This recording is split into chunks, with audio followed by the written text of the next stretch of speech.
Hey YouTube, this video is for Garage Door Man 96 and all you other garage door enthusiasts. A 1978 Sears garage door opener. So, yeah. So let's go ahead and run it up. We're going to be doing that, but, well, first, before we do that, I'll show you the wall button, which is right here.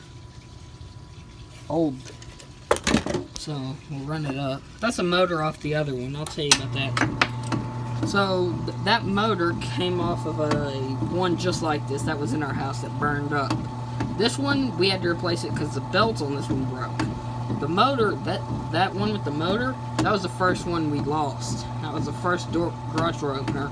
That's where that extreme garage door opener is. If you've seen the video where my mom parks her car, the first one burned out. The first door opener burned out. So then this one was over my dad's car and the belt broke. So we replaced it with that other door opener, which I have videos on those.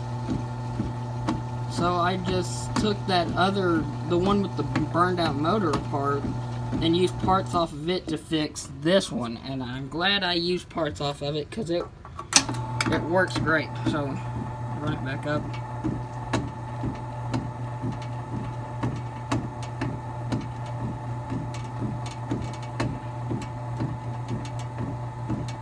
Takes a while. It's not stopping. Yeah. Bye.